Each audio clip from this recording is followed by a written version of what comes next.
감사합니다. 오늘 주님께서 우리에게 주시는 말씀은 여호수아에서 찾습니다. 여호수아 4장 19절부터 24절의 말씀을 우리가 함께 읽고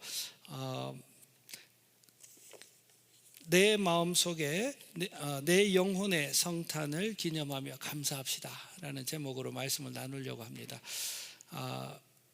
19절부터 25절까지 제가 읽을 때 여러분 눈으로 한번 잘 따라와 주시기 바랍니다.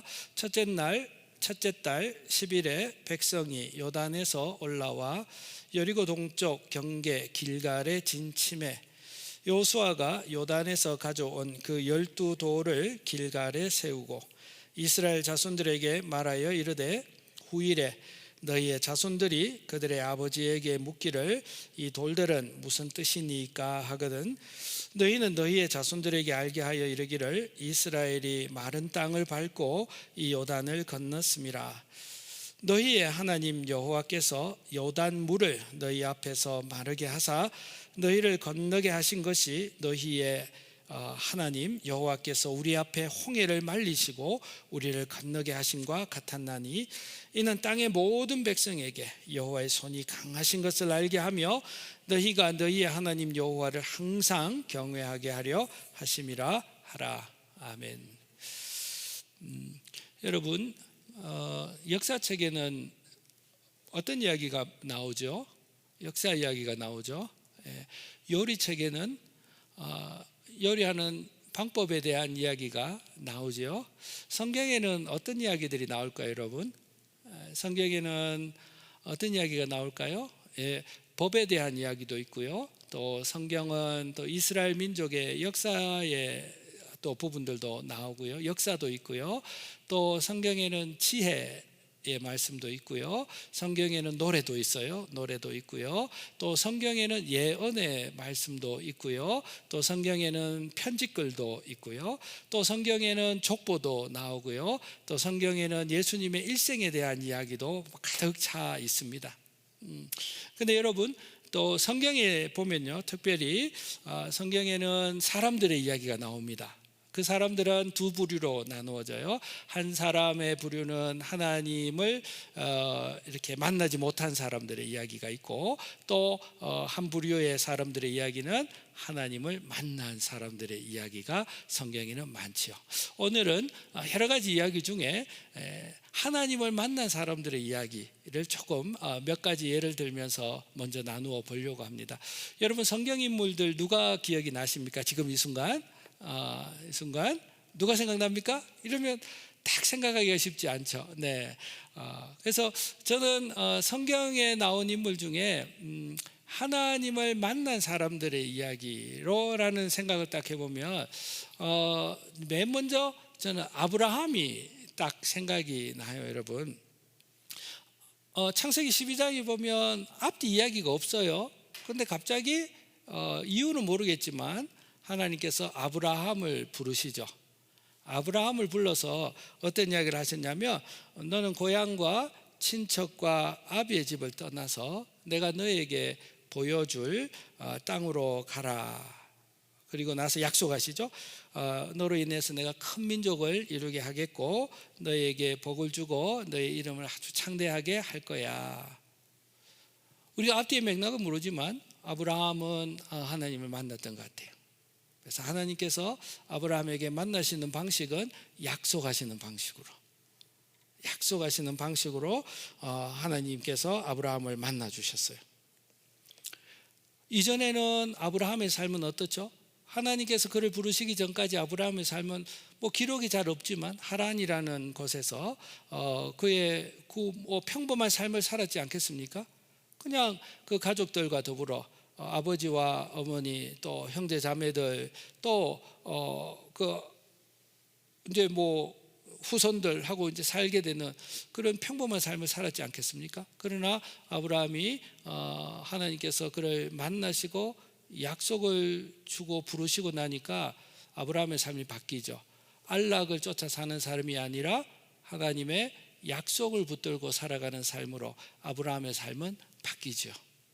성경에는요, 하나님을 만난 다음에 이전과 다른 삶을 살아가는 이야기들이 가득합니다. 여러분, 또 구약에 또 저는 하갈이라는 사람이 생각이 납니다. 하갈. 여러분, 하갈은 누구죠? 하갈. 예, 제가 아침이란다. 낮부터 너무 이렇게 심한 질문 합니까? 하갈이 누굽니까? 예, 하갈은요, 아브라함의 첩이에요. 애굽에서 올라온 아브라함 집에 어떻게 보면 여종이었죠. 근데 이제 젊은 나이에 아브라함의 자녀를 낳기 위해 이제 첩이 되어지죠. 그리고 하갈은 어떻게 되죠, 여러분? 임신을 하게 되고, 임신을 하고 나니까 이제 아브라함의 아내 사레와 더불어 갈등이 생기죠. 그래서 이제 사레가 이 하갈을 내쫓아 버려요. 참, 자기가 그렇게 해놔놓고 또 아기가 생기니까 또 셈이 나가지고 또 쫓아버리니까 참 하갈 입장에서는 참 어처구니가 없는 일을 당했지요. 그래서 하갈이 어떻게 하죠? 너무 힘드니까 도망을 가요. 그래서 하갈이라는 여인의 이름이 도망자예요. 도망자. 그래서 하갈이 도망을 가는데 애굽으로 가야 될 거 아니에요. 그래서 가나안 땅에서 애굽으로 내려가는 그 길이 임신한 몸으로 한 여인이 걸어가기에는 불가능한 길이에요. 그러나 어떡합니까? 주인의 학대가 너무 심하니까 죽으면 죽으리라 이 마음으로 광야길을 걸어가지요. 그때 하갈은 하나님을 만나죠.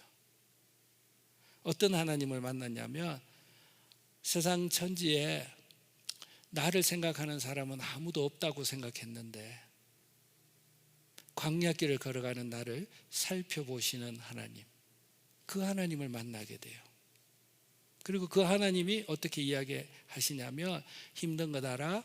그러나 광야길 해서 애굽으로 내려가서 도망갈 생각하지 말고 힘들겠지만 다시 주인의 집으로 돌아가. 내가 너로 하여금 내가 너의 고통을 내가 들었어. 네 복중에 있는 아이의 이름을 그 의미를 따라서 이스마엘이라 지어. 내가 너의 고통을 내가 알았어. 그리고 너 돌아가. 그리고 내가 너로 인해서, 너 아들로 인해서 그도 한 큰 민족을 이룰 수 있도록 내가 복을 줄 거야. 너 다시 돌아가. 하갈도요, 처음에는 도망자의 삶을 살다가 하나님 만난 다음에 어떤 삶을 살지요? 그래요, 여러분. 하나님께서 보살펴주는 인생을 살게 돼요. 그리고 그도 한 민족을 이루는, 한 민족의 어미가 되어지는 복을 받게 돼요. 그 분기점에 어디가 있죠? 하갈은 하나님을 만나는 분기점이 있었던 거예요. 여러분, 사무엘은 어떻죠, 여러분? 사무엘도 하나님을 만났어요. 사무엘도요, 한나가 기도했어요. 자식이 없어가지고 하나님께서 은혜 베풀어 주셔서 한나가 아기를 배웠어요. 근데 기도할 때에 사무엘의 의지와는 상관없이 한나가, 아버지 저에게 아들 허락하시면 제가 그 아들 하나님의 일을 위하여 제가 바치겠습니다. 그렇게 하나님께 약속을 했어요. 그리고 사무엘이 태어났을 때 한나가 그 약속대로 젖된 후에, 아주 갓난 아기죠, 젖된 후에 그 사무엘을 하나님의 사람으로 성전에서 자라도록 드리는 거예요. 그래서 어떻게 보면 사무엘은 어릴 때부터 부모를 떠나서 그 성전에서 하나님의 사람으로 서야 되죠. 그러나 그가 어느 정도 장성할 때까지 아직까지 사무엘은 하나님을 만나지 못했더랬어요. 그냥 성전에서 봉사하는 일로 트레이닝을 받고 있었지 하나님을 만나지는 못했더랬어요. 근데 어느 날 밤 어떤 일이 있었죠? 하나님께서 사무엘을 부르셨어요. 사무엘아. 사무엘이 자다가 깨어가지고, 엘리 제사장이 나를 무슨 일 시키려고 부르시나? 일어나가지고 엘리 제사장에게 가요. 저 부르셨어요. 아니, 너 부른 적 없다. 가서 자라. 사무엘이 또다시 숙소에 와서 자는데 또 하나님께서 사무엘아 부르시는 거예요. 사무엘이 또 일어나서 엘리에게 가서 저 부르셨습니까? 엘리가 아니, 안 불렀는데, 엘리가 사무엘아, 혹시 하나님께서 또 너를 부르시면 즉시 일어나서 하나님 종이 듣겠습니다. 말씀하십시오. 그렇게 말해라. 그렇게 엘리 제사장이 사무엘에게 이야기를 해줘요. 사무엘이 다시 자러 갔는데 세 번째 하나님께서 부르세요. 사무엘아. 그럴 때 사무엘이 어떻게 됐죠? 일어나서 엘리 제사장이 이야기한 대로 두렵지만, 처음 들어보는 하나님의 음성에 두렵지만 무릎을 꿇고 하나님 종이 듣겠습니다. 말씀하십시오. 얼마나 떨렸을까요? 그 순간에 얼마나 떨렸을까요? 주여 저에게 말씀하십시오. 제가 듣겠습니다. 그때로부터 하나님께서 사무엘에게 말씀하기 시작하셨고, 사무엘은 이스라엘 민족의 어뜸이 되는 선지자의 삶을 살게 되었죠. 여러분 혹시 그런 거 해보신 적이 있습니까? 여러분 예수 믿은 지 오래되셨잖아요. 예수님에 대해서 이야기 오래 들으셨잖아요. 홀로 사무엘처럼 고요할 때 여러분들의 방에서 무릎 꿇고 앉아서 주여 저에게 한 말씀이라도 들려주십시오. 그렇게 간절하게 두려운 마음으로 하나님 앞에 부탁해 보신 적이 있습니까? 여러분 저는 한번 추천드립니다. 정말 마음을 정리하고 주여 저에게 한 말씀 해주십시오. 그렇게 한번 사무엘처럼 다가가 보시면 좋겠습니다. 여러분 구약에도 하나님을 만난 사람들의 이야기가 많은데 신약에는 어떻습니까? 신약에도 하나님을 만난 사람들의 이야기가 되게 많아요. 여러분 요한복음 3장에 보면 어떤 사람이 나오냐면 니고데모라는 사람이 나와요. 니고데모는 어떤 사람이죠? 니고데모는 유대인 중에 유대인이었고요, 그리고 바리새인이었고요, 그리고 이스라엘의 입법과 행정과 사법을 관장하는 산헤드린의 공회의원이었어요. 사회적으로 종교적으로 도덕적으로 아주 잘 나가는 사람이 니고데모였어요. 니고데모가 어느 날 저녁에 다른 사람 볼까 싶어가지고 나사렛 출신 이름 없는 이제 데뷔하기 시작하는 한 랍비를 찾아서 옵니다. 뭔가 좀 종교적으로 뭔가 좀 영적인 좀 깊은 대화를 좀 나눌 수 있는 사람일까 싶어서 그에게 다가오지요. 예수님과 더불어 니고데모가 대화하는데 예수님께서 놀라운 이야기를 하죠. 인사도 안 하시고 아무것도 안 하신 다음에 묻는 것에 대답도 안 하시고 예수님이 바로 그렇게 이야기해요. 사람이 거듭나지 않으면 하늘나라 못 가. 오늘날로 바꾸면 너 지옥 가. 바로 너 아무리 그 모양 잘나도 너 바로 지옥 가. 어떻게 거듭나는데요?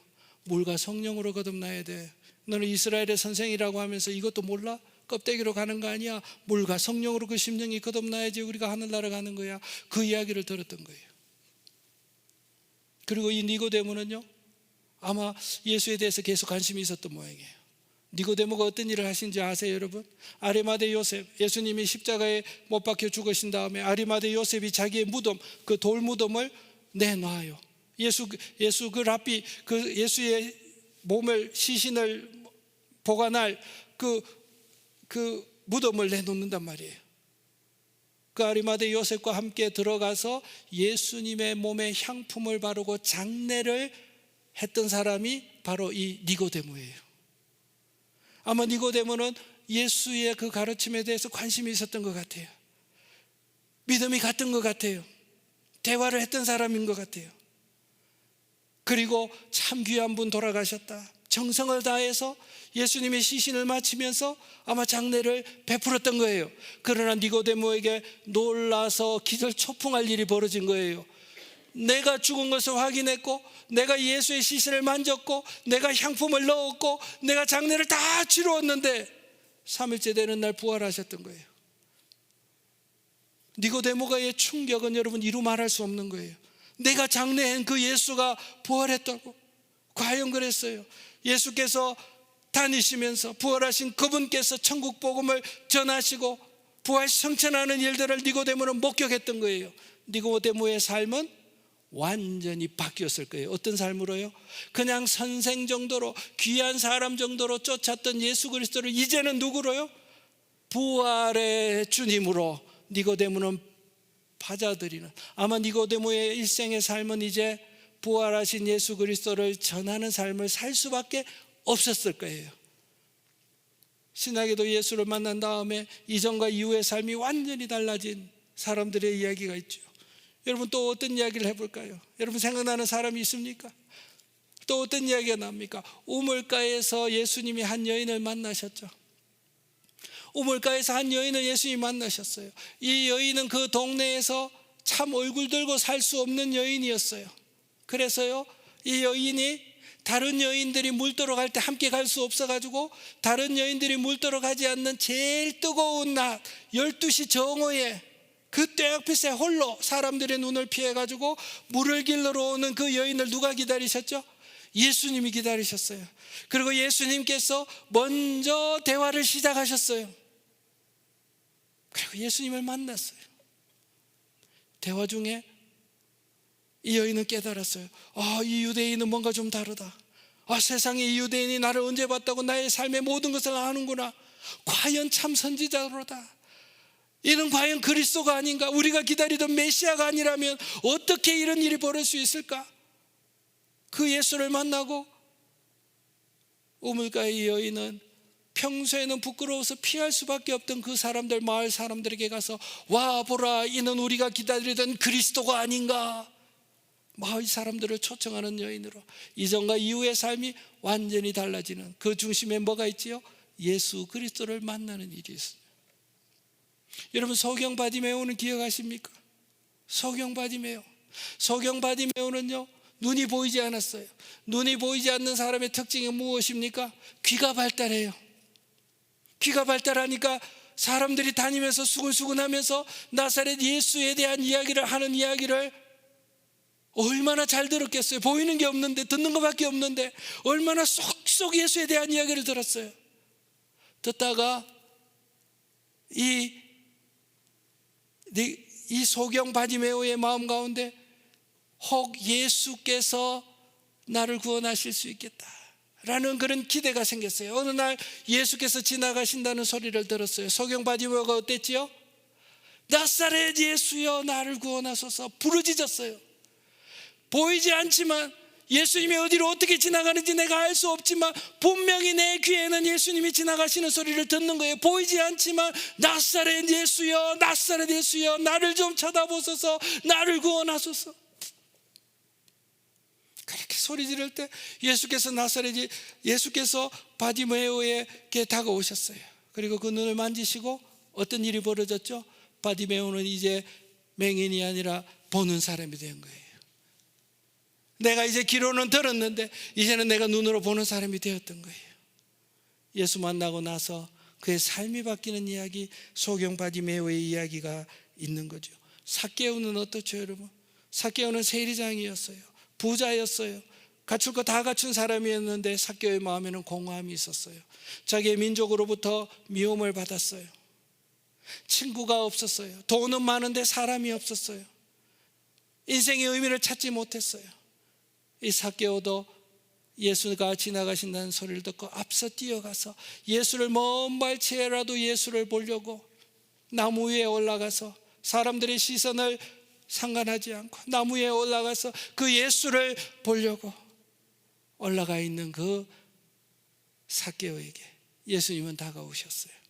내가 오늘 네 집에 유하여야 하겠다. 삭개오가 기뻐하며 예수님을 영접했어요. 그리고 예수와 함께 시간을 보내고 삭개오는 결심했어요. 회개했어요. 내가 그동안 한 것에 갑절로 4배로 내가 다 갚아서 내가 지나온 삶을 내가 돌이키겠습니다. 삭개오는 예수님 만나고 나서 사람으로부터 미움받던 사람에서 삭개오는 그가 회개하고 그가 잘못한 거 다 되돌려주고 그는 드디어 사람 속으로 들어가는 놀라운 변화를 삭개오는 겪었던 것이지요. 혈류병 앓는 여인은 어떻습니까? 온갖 의사들을 찾아다니면서 재산을 다 탕진할 만큼 자기의 혈류병을 앓기 위하여 낫기 위하여 그렇게 노력했지만 모든 것이 헛사였어요. 혈류병을 앓는 여인에게는 아무런 소망이 없었어요. 그러나 혈류병을 앓는 여인에게도 이제 단 하나의 소망, 나사렛 예수 그리스도의 소리가 들려왔던 거예요. 혈류병을 앓는 여인은 부정한 여인이기 때문에 사람들 군중 속에 들어갈 수가 없었어요. 들어올라치면 사람들이 멀리 떨어져라고 소리치를 수밖에 없는 여인이었어요. 그 여인이 어떻게 했어요? 기어서라도 무엇을 붙잡으려고 했지요? 예수의 옷자락이라도 부르면 내가 나음을 얻겠다. 기어서라도 내가 예수 만나면 내가 나음을 얻겠다. 예수께서 그의 능력이 빠져나가신 것을 경험하시고 되돌아보셨죠. 내 믿음이 크도다. 혈류병을 앓던 그 여인은 예수 만나고 나서 그의 삶이 이전과는 완전히 달라지는 변화를 겪었던 이야기지요. 중풍병자는 어떻습니까? 늘 누워 있었습니다. 걸어서 나올 수가 없는 사람이었습니다. 그러나 중풍병자에게는 누가 있었죠? 친구들이 있었어요. 침상에 누워 있는 채로 그를 사랑하는 친구들이 너무 안타까워서 침상에 있는 채로 친구들이 침상채 들어서 예수님 앞으로, 그것도 지붕을 뚫어서 예수님 앞으로 달아내리는 수고의 사랑을 받고, 그 중풍병자는 들어 누운 채로 예수님 앞에 나아가고 예수님을 만났던 거예요. 소자야 너의 죄사함을 받았느니라. 그리고 그 중풍병자는 누워있던 그가 이제는 걷고 뛰는 자로 바뀌었던 거예요. 예수 만나고 그는 변했던 거예요. 베데스다 연못을 기억하십니까 여러분? 베데스다 연못에는 이스라엘 역사 가운데 소문이 있었어요. 한 번씩 천사들이 내려와서 그 연못을 동할 때에 맨 먼저 뛰어 들어가는 사람은 어떤 병이든지 낫는다라는 그 소문이 있었어요. 그 베데스다 연못 가운데서 38년 된 환자가 들어누워서 자기 차례를 기다리고 38년 동안 베데스다 연못이 동할 때에 내가 먼저 뛰어가리라. 그러나 웬걸 다른 사람이 먼저 뛰어가니 자기의 순서를 찾을 수 없는 상황 가운데서 38년을 들어누웠던 환자가 있었어요. 그를 불쌍히 여기신 주님께서 직접 그에게 다가가시고 손을 대시고 안수하시고 그 병을 낫게 하셨죠. 예수 만난 사람들은 사람이 바뀌어버리는 거예요. 신약성서를 많이 적었던 바울은 어떻습니까? 훌륭한 사람이었어요. 율법에 능한 사람이었어요. 열심히 있는 사람이었어요. 오늘날로 치면 예수교는 그 당시에는 이단 중에 이단이었어요. 우리가 신천지를 미워하는 것처럼, 신천지를 경계하는 것처럼 그 당시에 유대교인들의 입장에서는 예수교는 이단 중에 이단이었단 말이에요. 유대교인이었던 이 바울은 이 이단들을 감옥에 넣는 것으로 자기는 하나님을 열심히 섬긴다는 그 열심히 뛰어나가지고 그의 삶을 들여가지고 기독교인들을 잡아서 감옥에 간두는 그 일을 했던 사람이에요. 다마스쿠스로 가는 길이었어요. 그곳에도 예수 믿는 사람들이 있다는 이야기를 듣고 그곳에 가서 예수 믿는 사람들을 다 잡아서 감옥에 넣으려고 가던 그 길에 그 혈기 왕성했던 바울은 영광의 주님을 빛 가운데서 만나게 되는 거죠. 그리고 예수 믿는 사람들을 찾아 헤매는 그 눈은 완전히 영광의 예수를 만난 다음에 보이지 않게 되어지고 비늘이 벗어지고 이제는 누가 보이게 되죠? 예수 그리스도가 보이게 된 거죠. 그래서 그의 평생 생명을 다하여 복음 전하는 사람으로 바울은 완전히 바뀌었던 거예요. 여러분, 성경은 예수 만나서 완전히 변화되는 사람들의 이야기로 가득 차 있습니다. 여러분, 저는 예수 만난 사람들의 이야기들 중에 저는 왠지 저의 경험은 소경 바디메오와 같은 경험이었어요. 저도 목사의 아들로 태어났습니다. 태어날 때부터 거짓말 보태면 뱃속에서부터 찬송가가 들리는 상황에서 저는 태어났습니다. 얼마나 많은 설교를 들었겠습니까? 얼마나 많은 하나님의 말씀을 저는 귀로 들었겠습니까? 20대 때 갈등이 오더라고요. 나는 예수님에 대하여 많이 들었는데 내가 예수님을 만난 적이 있는가? 그 갈등이 제 마음에 있더라고요. 그때 저에게 도전했던 말씀이 예레미야 29장의 말씀이에요. 그 갈등이 있을 때 예레미야 29장은 이렇게 이야기해요. 여호와의 말씀이니라. 너를 향한 나의 생각을 내가 아나니 평안이요 재앙이 아니라 너에게 미래와 희망을 주는 것이라. 네가 내게 부르짖으며 내게 와서 기도하면 내가 너의 기도를 들을 것이요. 그리고 13절 말씀이 제 마음에 도전이 되었습니다. 네가 온 마음으로 나를 구하면 나를 찾을 것이요 나를 만나리라. 예레미야 29장 13절의 말씀이 저에게 20대 때 제 마음에 도전이 되었습니다. 그래, 내가 평생 목사애들로 자라면서 교회 환경에서 자라면서 예수에 대한 이야기는 내가 수없이 들었는데 이제 내가 내 온 인격이 그 예수 그리스도를 만나고 싶다. 그 예수 그리스도를 내가 경험하고 싶다. 네가 나를 찾고 찾으면 내가 너를 만나리라. 이것이 나에게 약속의 말씀이었어요. 그래서 제가 바디메오처럼 부르짖기 시작했던 겁니다. 그렇게 많은 기도를 드렸던 것 같아요. 제 마음에 하나님 아버지, 제가 알아요. I know. 그러나 but 어떻게 해요? 하나님 저를 만나주세요. 하나님 저를 만나주세요. 그리고 제가 기도하면서 이렇게 이야기했습니다. 하나님 아버지, 출애굽기 3장에 보면 모세를 만나시면서 이렇게 말씀하셨죠. 나는 너의 조상의 하나님이니 아브라함의 하나님이요 이삭의 하나님이요 야곱의 하나님이고 너의 하나님이야. 그렇게 모세를 만나시면서 이야기해 주셨죠. 하나님 아버지, 적어도 저에게도 아브라함의 하나님 yes, 이삭의 하나님 yes, 야곱의 하나님 yes, 우리 외할머니의 하나님 yes, 우리 아버지의 하나님 yes, 우리 어머니의 하나님 yes, 하나님 그 하나님이 나의 하나님이 되기를 원합니다. 제가 그렇게 주님께 기도했어요. 사랑하는 성도님 여러분, 약속대로 주님은 저를 만나주셨어요. 바울의 눈에 비늘이 떨어지고 영광의 주님이 보여졌다 그랬죠. 제 마음도 그랬어요. 그동안 내가 바라보던 세상이 완전히 다르게 보이기 시작했어요. 많이 들었던 하나님의 말씀이 완전히 다른 말씀으로 나에게 다가오기 시작했어요. 내가 이해가 되고 세상이 이해되고 말씀이 이해되고 주님이 이해가 되어지니 하나님의 말씀을 대할 때마다 제 마음에는 폭포수 같은 감격, 그것이 저에게 새로운 변화를 일으켰던 것이죠. 사랑하는 성도님 여러분, 여러분들에게는 하나님께서 어떻게 다가오셨습니까? 아마 제 이야기뿐만 아니라 여러분 각자에게도 다가오신 예수님의 스토리가 분명히 있으실 겁니다.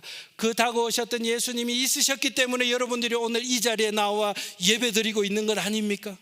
사랑하는 성도님 여러분, 성탄의 계절을 보내는 동안 나를 만나주셨던 그때를 한번 기념하는 시간을 보내보시기를 바랍니다.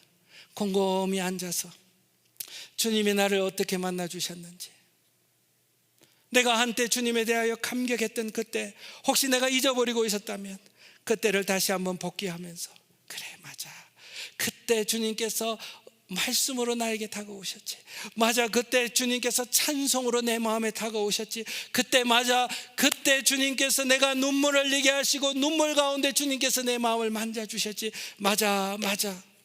여러분 성탄의 계절을 보내시는 동안 여러분들 속에 오셨던 그 주님에 대한 그 추억을 여러분 한번 되살려 보시기를 바랍니다. 오늘 여호수아의 본문을 읽었습니다.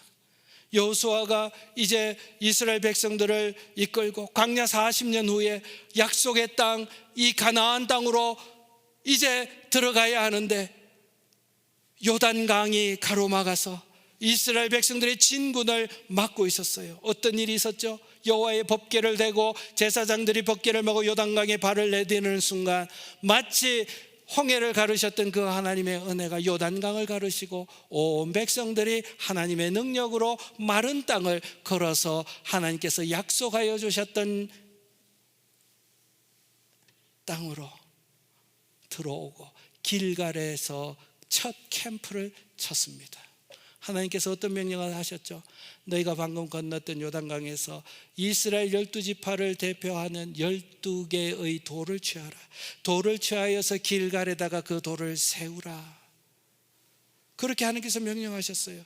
그리고 나서 물었어요. 왜 우리가 이런 일을 해야 됩니까? 그 이유는 무엇이냐면 혹 이제 이 사건을 기억하지 못하는 너희의 자손들이 태어날 때에 이 돌들이 무엇입니까? 묻거든 하나님의 능력으로 우리가 마른 땅을 건너서 약속의 땅으로 건너왔어. 하나님은 능력이 많으신 분이셔. 하나님 우리를 인도하신 분이셔. 너희는 그 하나님을 경외하고 살아. 이 교훈을 가르치기 위하여 요단강을 건너게 하셨던 그 사건을 기념하게 하셨어요. 왜요?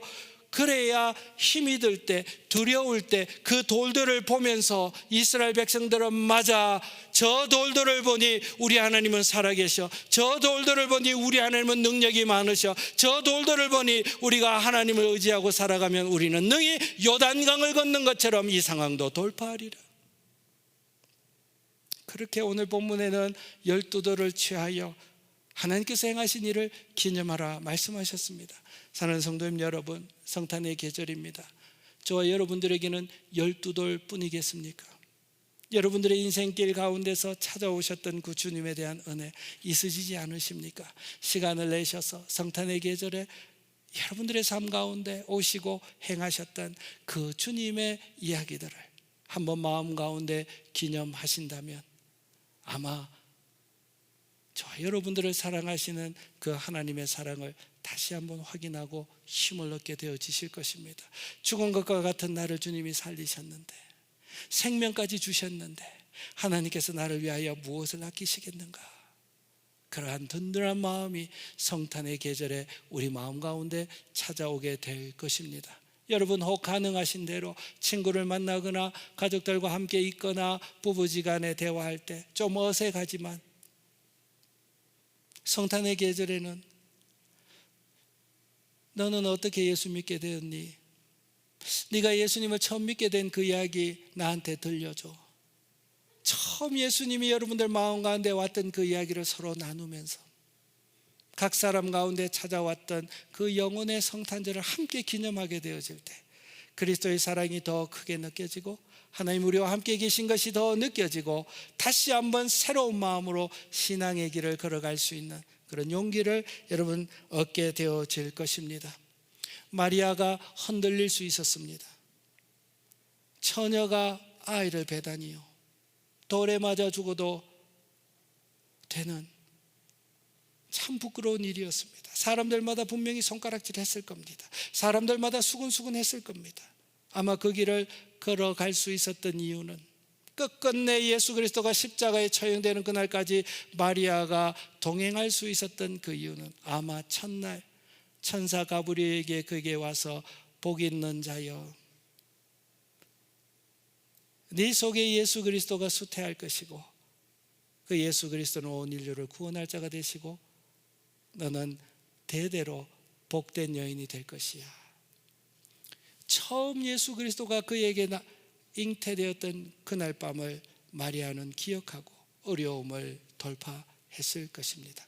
성도님 여러분, 저와 여러분들 가운데 일어났던 그 영혼의 성탄을 다시 한번 기념하면서 하나님 앞에 감사하고 그것을 기념하면서 하나님께서 주시는 마음의 새로운 사랑, 마음의 새로운 믿음, 그것으로 가득 차는 성탄의 계절, 오늘 성탄의 예배가 되어지시기를 주님의 이름으로 부탁드립니다. 찬송하고 우리가 기도하는 시간 갖도록 하겠습니다.